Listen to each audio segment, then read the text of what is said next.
Hello friends, આપણે સંસ્કૃતમાં આગળ વધીએ. યુનિટ નંબર 20 આજે જોવાના છે, જેનું ટાઇટલ છે અગ્રયાણામ શતમુડિષ્ટમ. મતલબ કે અગ્ર રહેલી એવી 100 બાબતો, પ્રથમ ક્રમાંકે રહેલી 100 ઉપદેશાયેલી બાબતો. એટલે કયો ઉપદેશ થશે? તો આપણા જીવન જીવવા માટેનો ઉપદેશ. તો ઘણી બધી બાબતો છે, એમાંથી પ્રથમ 100 બાબતો. અને એ પ્રથમ 100 બાબતોમાંથી આપણે આજે કેટલીક બાબતો જ અહીં જોવાના છે. તો જીવન જીવવા માટે આપણું શારીરિક અને માનસિક સ્વાસ્થ્ય સારું હોવું જરૂરી છે. તો જેટલું આપણું શારીરિક અને માનસિક સ્વાસ્થ્ય સારું હશે, એટલું આપણું જીવન પણ આપોઆપ સારું જ બનવાનું છે.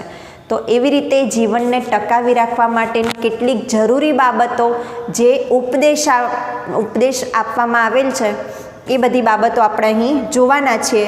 તો શું શું સારું છે આપણા માટે એ આપણે જોઈએ.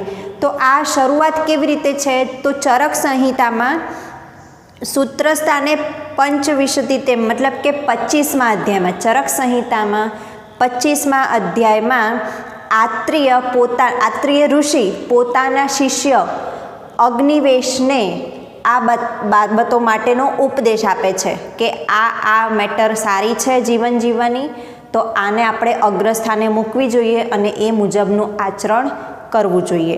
તો ખૂબ જ નાનો પરંતુ સરળ અને આપણા માટે જરૂરી એવો આ યુનિટ છે, જે તમે લોકો શાંતિથી સમજો અને પોતાના જીવનમાં પણ ઉતારો. પેજ નંબર 79 ઉપર યુનિટ નંબર 20 અગ્રયાણામ શતમુડિષ્ટમ. ચરક સંહિતાયામ સૂત્રસ્થાને પંચવિંશતિતે में अध्याये भगवान आत्रेय अग्निवेशाय अग्रयाणाम शतमुपदिशति. चरक संहिता में सूत्र स्थान एटले के प्रकरणનું नाम છે. चरक संहिताना सूत्र स्थान में पंचविंशतितमे एटले के 25मा अध्याय में भगवान आत्रेय मुनि आत्रेय अग्निवेश नामनो शिष्य है, एने अग्रयाणाम 100 मतलब जे अग्र में रहेली है, प्रथम क्रमे रहेली है एवी शतमुपदिशति 100 बाबतों उपदेश आपे छे. चरक संहिताना सूत्र स्थान में 25मा अध्याय में भगवान आत्रेय तेमना शिष्य अग्निवेशने 100 उपदेशाયેલી અગ્ર બાબતો કહે છે.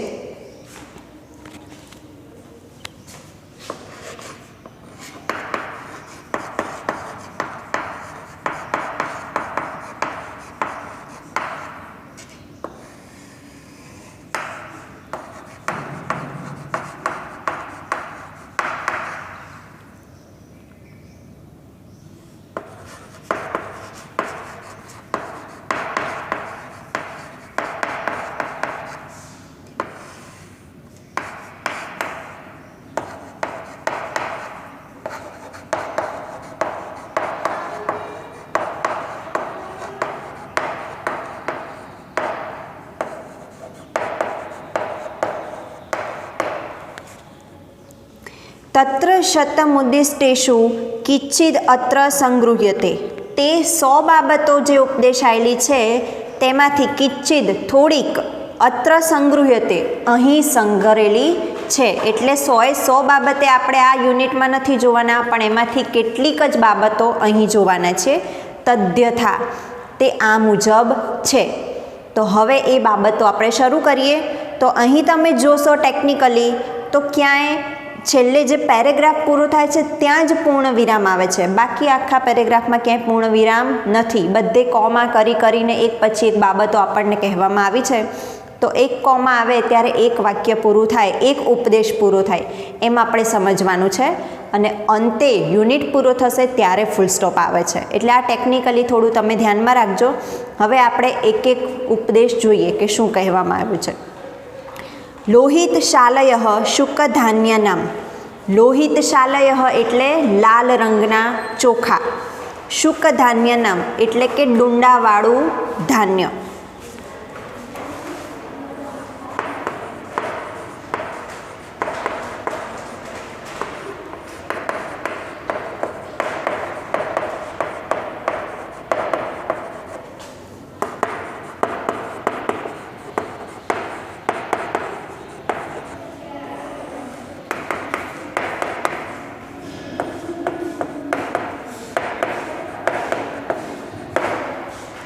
ડુંડાવાળું જે ધાન્ય છે એમાંથી સર્વશ્રેષ્ઠ શું છે? તો લાલ રંગના ચોખા.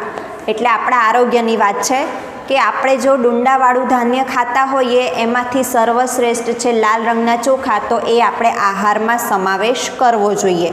એટલે એ બેસ્ટ વસ્તુ છે, સારી છે. બીજું શું છે? દ્ગાહા શમી ધાન્ય નામ.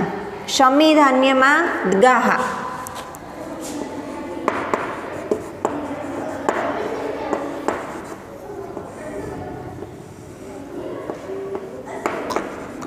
શમી ધાન્ય એટલે ફાડાવાળું ધાન્ય અને દ ખોડો આપેલો છે દ્ગાહા મગ. ફાડાવાળું ધાન્ય છે એટલે કે કઠોળ, એમાં સૌથી શ્રેષ્ઠ શું છે? મગ. તો એ આપણે લેવું જોઈએ. પછી આંતરિક્ષમ ઉદકાનામ. ઉદકા એટલે પાણી અને આંતરિક્ષમ અંતરિક્ષમાંથી આવેલું પાણી. અંતરિક્ષ એટલે અંતરિક્ષમાંથી ક્યાંથી આવે? તો વરસાદ સ્વરૂપે. એટલે વરસાદ સ્વરૂપે આવેલું પાણી, દરેક પાણીઓમાં વરસાદનું પાણી એ શ્રેષ્ઠ. દરેક પાણી એટલે શું? તો વરસાદ રૂપે તો આવે છે, પરંતુ પછી એને આપણે સંગ્રહ કરીએ છીએ નદી, તળાવ, સમુદ્ર વગેરે. તો એ બધા કરતાં પણ કુદરતી જે વરસાદ રૂપે પાણી આવે છે એ દરેક પ્રકારના પાણીમાં શ્રેષ્ઠ છે. સૈંધવમ લવણાનામ. સૈંધવ એટલે કે સૈંધવ મીઠું, લવણ મીઠું. અનેક પ્રકારના મીઠાઓમાંથી સિંધુ નામનું મીઠું, સૈંધવ નમક આપણે એને કહીએ છીએ, સિંધા લૂણ, એ શ્રેષ્ઠ છે. ગવ્યમ સર્પિહી સર્પિશામ. ગવ્યમ એટલે ગાય, સર્પી એટલે ઘી. તો અનેક પ્રકારના ઘીમાંથી ગાયનું ઘી શ્રેષ્ઠ છે. જેટલા પ્રકારના દૂધ છે એ બધા પ્રકારનું ઘી બનવાનું છે, ગાય, ભેંસ વગેરે. તો એમાંથી શ્રેષ્ઠ ઘી કયું? ગાયનું ઘી. ગોક્ષીરમ ક્ષીરાણામ. ક્ષીર એટલે દૂધ.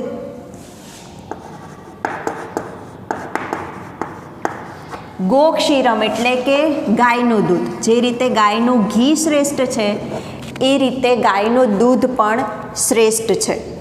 તિલ તૈલમ સ્થાવર જાતાનામ સ્નેહાનામ.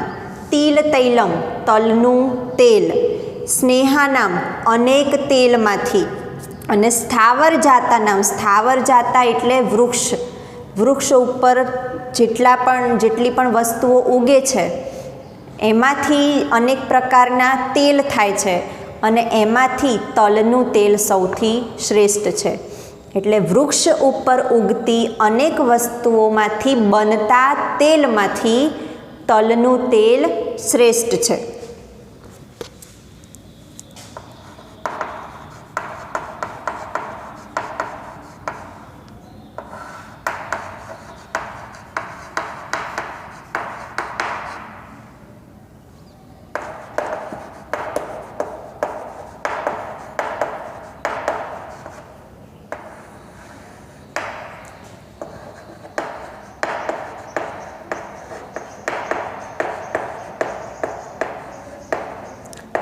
વૃક્ષ પર ઉગતી વસ્તુઓમાંથી બનતા અનેક પ્રકારના તેલમાંથી તલનું તેલ શ્રેષ્ઠ છે. અન્નમ વૃત્તિકરાણામ શ્રેષ્ઠમ. અન્ન, કયું અન્ન શ્રેષ્ઠ છે? વૃત્તિકરાણામ, શરીરને સ્થાયી બનાવનારો પદાર્થ, એમાં અન્ન શ્રેષ્ઠ છે.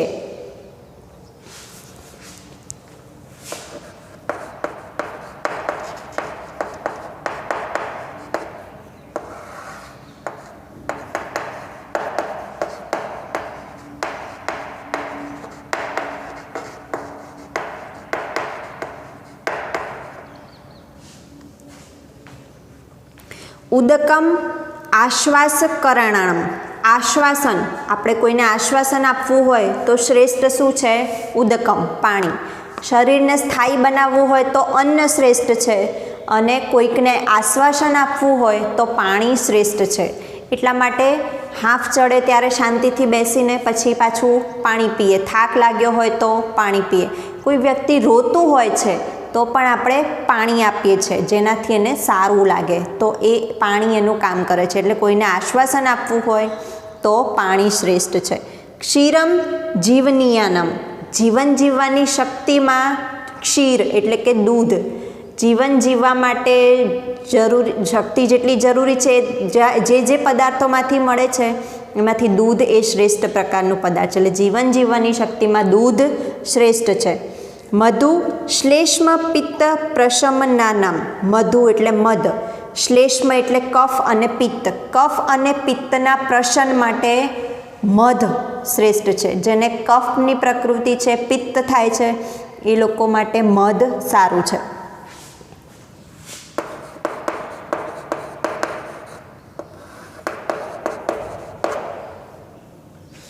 સર્પી વાત પિત્ત પ્રશમનાનામ, સર્પી એટલે ઘી પણ ગાયનું ઘી, તો વાત અને પિત્તની પ્રકૃતિ છે, વાત પ્રકૃતિ પિત્તની પ્રકૃતિના શમન માટે ગાયનું ઘી શ્રેષ્ઠ છે. તૈલમ વાત શ્લેષ્મ પ્રશમનાનામ, તેલ એ વાત પ્રકૃતિ અને કફની પ્રકૃતિના પ્રશન માટે શ્રેષ્ઠ છે. એટલે વાત અને કફ હોય તો તેલ લેવું જોઈએ, વાત અને પિત્ત હોય તો ગાયનું ઘી લેવું જોઈએ, કફ અને પિત્ત હોય તો મધ લેવું જોઈએ. વ્યાયામ સ્થૈર્યકરાણમ, શરીરની સ્થિરતા, એના માટે શું જરૂરી છે? વ્યાયામ, એક્સરસાઇઝ, કસરત. તો શરીરની સ્થિરતા માટે કસરત જરૂરી છે. મદન ફલમ, મદન ફલ એટલે મીંઢળ,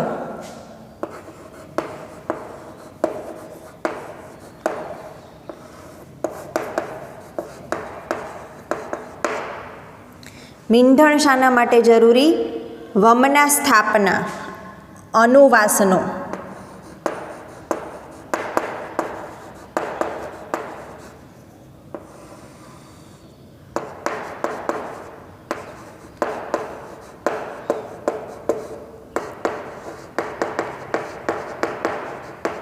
વમના સ્થાપન એટલે વૃક્ષ બસ્તી, ઉલટી કર્મ. આયુર્વેદમાં તમને જુદા જુદા પ્રકારની બસ્તીઓના નામનો ખ્યાલ હશે.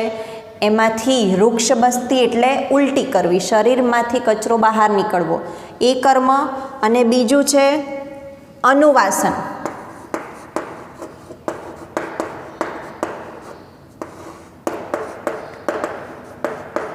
સ્નિગ્ધ બસ્તી. આ બે કર્મ એ માટે શું જરૂરી છે? મદનફલ, મીંઢણ. મીંઢણના ઉપયોગથી વમન સ્થાપન અને અનુવાસન સારી રીતે થાય છે.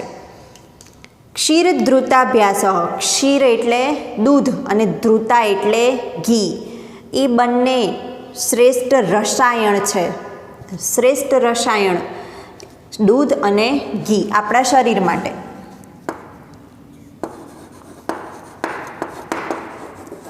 આપણા શરીર માટે ઘણા રસાયણોમાંનું શ્રેષ્ઠ હોય તો દૂધ અને ઘી.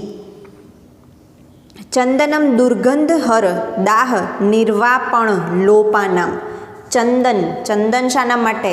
દુર્ગંધ હર, દુર્ગંધ આવતી હોય, ખરાબ સ્મેલ આવતી હોય તો એને હરી લેવા માટે. એટલે કે ચંદન સુવાસિત છે, સરસ ખુશ્બુ પ્રસરાવે છે, તો એના માટે ચંદન. અને બીજું દાહ નિર્વાણ લોપાનામ, દાહ એટલે દાઝ્યા હોય, ક્યાં બળી ગયા હોય તો એની ઉપર લેપ લગાવવા માટે પણ ચંદન. ચંદન શીતળતા પણ આપે છે, એટલે ચંદન ઠંડક માટે બળિયાની ઉપર લેપ લગાવીને રખાય, તેનાથી શીતળતા પ્રાપ્ત થાય છે. અને જો કોઈ દુર્ગંધ આવતી હોય તો પણ ચંદનની સુવાસ કામમાં આવે છે. કાલ ભોજનમ આરોગ્ય કરાણમ, આરોગ્ય કરાણમ, સારા આરોગ્ય માટે શું જરૂરી છે? કાલ ભોજનમ, સમયસર ભોજન લેવું. નિયમિત અને યોગ્ય સમયે, રોજિંદા જીવનમાં યોગ્ય સમયે નિયમિત રીતે ભોજન લેવું એ આપણા આરોગ્ય માટે સુખાકારી છે. તૃપ્તિ આહાર ગુણાનામ, તૃપ્તિ થવી જોઈએ તો એ આપણો સાચો આહાર થયો એવું કહેવાય. તો આહારનો શ્રેષ્ઠ ગુણ કયો છે? તૃપ્તિ, સંતોષ થવો. વેગ સંધાનમ, અનારોગ્ય કરાણમ, અનારોગ્ય, આરોગ્ય તો સારું આરોગ્ય હોય છે પણ અનારોગ્ય એટલે બીમારી, આરોગ્ય સારું નથી તે એટલે બીમારી. શું છે બીમારીનું કારણ? વેગ સંધાનમ, હાજતને રોકવું.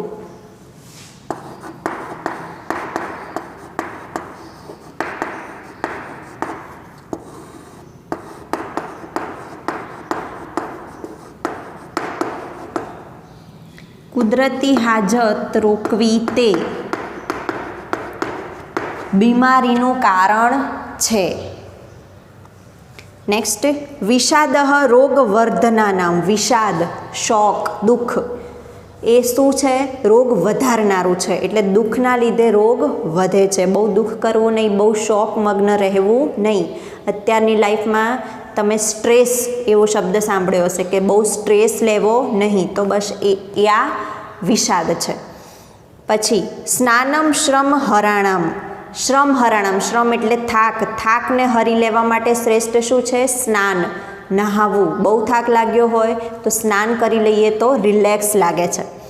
હર્ષઃ પ્રીણનાનામ. પ્રીણનાનામ એટલે ખુશ કરનારી બાબતો.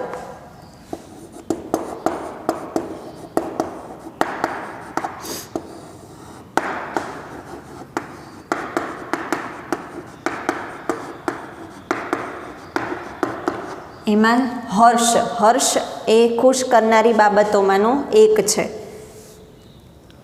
અતિસ્વપ્ન તંદ્રાકરાણામ. તંદ્રા એટલે આળસ અને અતિસ્વપ્ન એટલે વધારે પડતી ઊંઘ.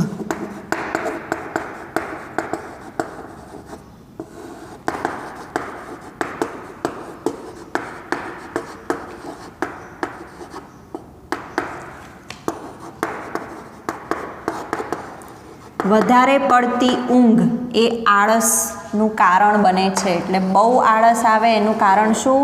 વધારે પડતી ઊંઘ હોય તો. સર્વ રસાભ્યાસ બલકરાણામ. દરેક રસનો અભ્યાસ. અભ્યાસ એટલે દરેક રસ લેવો. બધા જ પ્રકારના રસ પ્રાપ્ત કરવા. રસ એટલે આપણે સાદી ભાષામાં જ્યુસ કહીએ છીએ. કોઈ પણ ફળ શાકભાજીનો રસ, એ બધા જ પ્રકારનો રસ એ બલકરાણામ, બળ વધારનારું છે. એક રસાભ્યાસ દૌર્બલ્ય કરણામ. માત્ર એક રસ લેવામાં આવશે તો દુર્બળતા આવશે. બધા જ રસ લઈશું, આપણા આરોગ્યની વાત છે, આરોગવા માટે જેટલા પ્રકારના રસ છે, કુદરતની વાત છે કે શાકભાજી હોય કે ફળ હોય, એમાંથી આપણને જેટલા રસ પ્રાપ્ત થાય છે બધા રસ આપણે લેવા જોઈએ તો આપણું શરીર બળવર્ધન બને છે, બળ વધે છે. જ્યારે એક રસાભ્યાસ, માત્ર એક જ રસ લીધે રાખીશું, જે ભાવે એ જ પણ એક જ પીવાનું, તો પછી દૌર્બલ્ય કરાણામ. દૌર્બલ્ય એટલે દુર્બળતા. એક જ રસ લઈશું તો દુર્બળતા આવશે. એટલે કે બધું જરૂરી છે. શરીરને દરેક પ્રકારના પોષક તત્વની જરૂર છે, તો પછી દરેક પ્રકારના રસ પણ પ્રાપ્ત કરવા જોઈએ.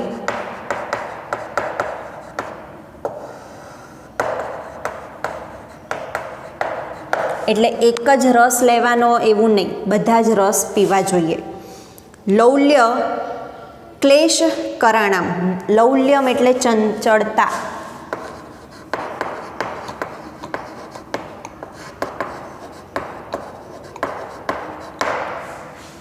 ખૂબ ચંચળ મન હોય એ ક્લેશનું કારણ બને છે. ક્લેશ એટલે ઝઘડો. તો બહુ ચંચળતા પણ સારી નહીં. સંપ્રતિપત્તિ કાલ જ્ઞાન પ્રયોજનાનામ. સંપ્રતિપત્તિ યોગ્ય સમય યોગ્ય કામ કરવાની ક્રિયા એ.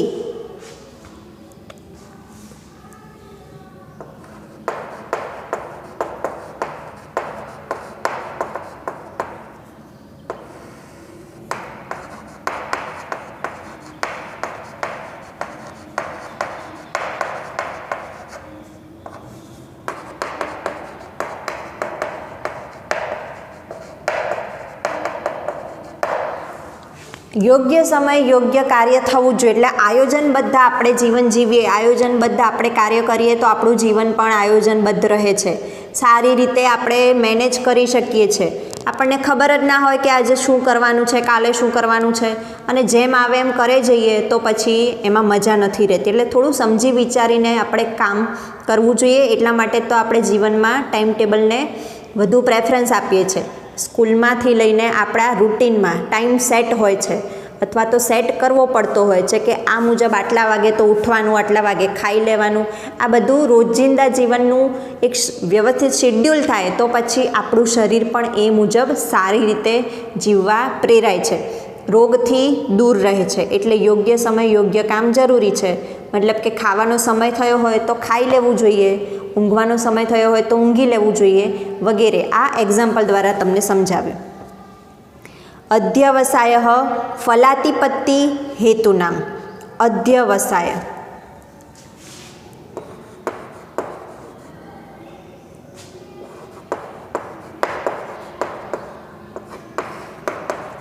દ્રઢ નિશ્ચય સાથે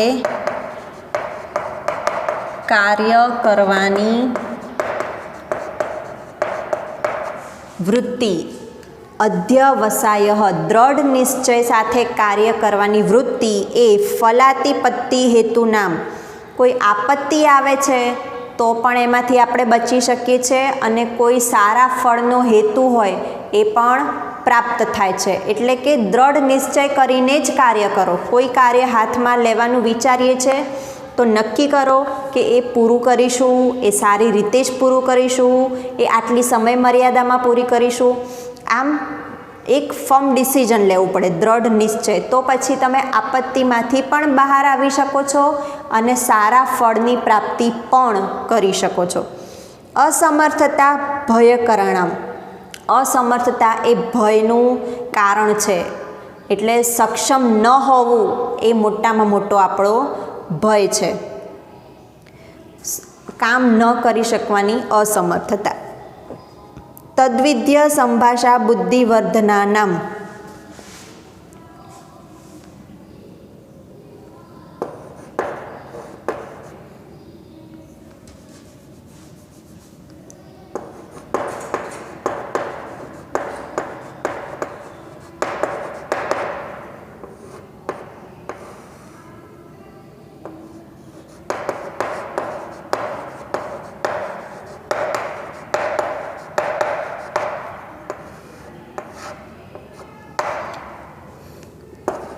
જ્ઞાનવર્ધક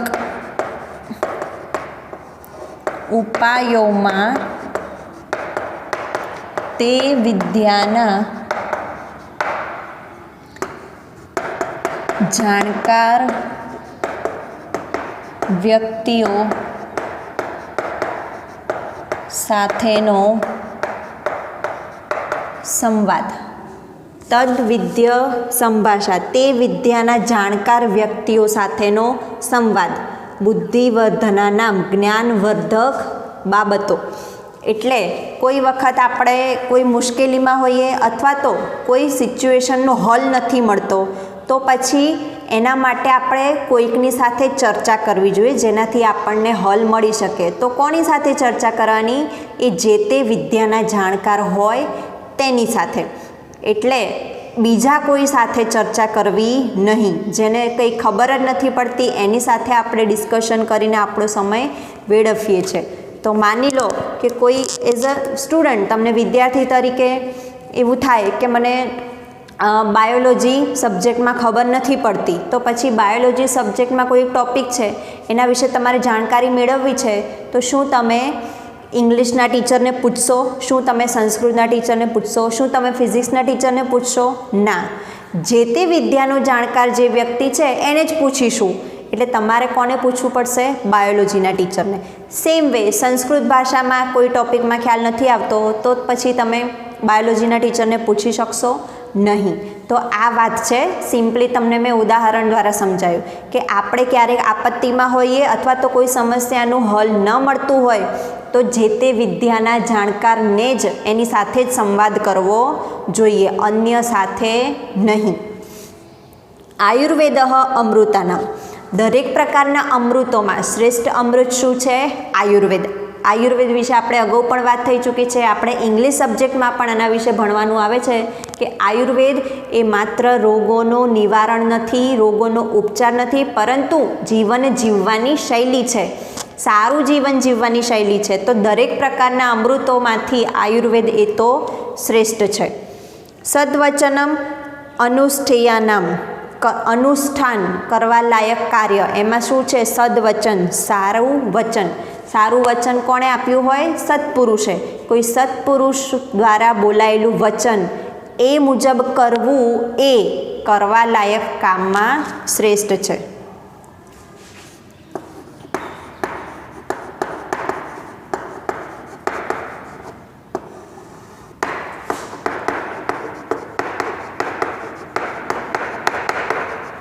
એટલે કે કરવા લાયક કાર્યો ઘણા બધા હશે, બહુ બધું આપણે કામ કરીએ છીએ આપણા જીવનમાં, પણ એમાં શું વધારે કરવું જોઈએ? સદવચન. સદવચન એટલે સત્પુરુષ દ્વારા બોલાયેલું વચન. તો એમણે જે ઉપદેશો આપ્યા છે એ ઉપદેશો જ આપણે ફોલો કરીએ તો એ સારામાં સારું રહેશે. સર્વસન્યાસ સુખાના મિતિ. સર્વસન્યાસ, સર્વનો ત્યાગ, સંન્યાસ એટલે ત્યાગ, સુખાના મિતિ. સુખમાં એટલે સુખ પ્રાપ્ત કરવું છે તો પછી સર્વ બંધનોનો ત્યાગ કરવો. જેટલું બંધન હશે એટલું દુઃખ પ્રાપ્ત થશે. જીવનમાં કોઈ બંધન રાખવાનું જ નહીં, વિચારોનું બંધન નહીં કે પછી કર્મોનું પણ બંધન નહીં. તો સુખ જો પ્રાપ્ત કરવું હોય તો સર્વ બંધનોનો આપણે ત્યાગ કરવો પડશે. આ અંતિમ અને બેસ્ટ ઉપદેશ છે કે સુખ જોઈતું હોય તો બંધનમાંથી મુક્ત થવું પડે.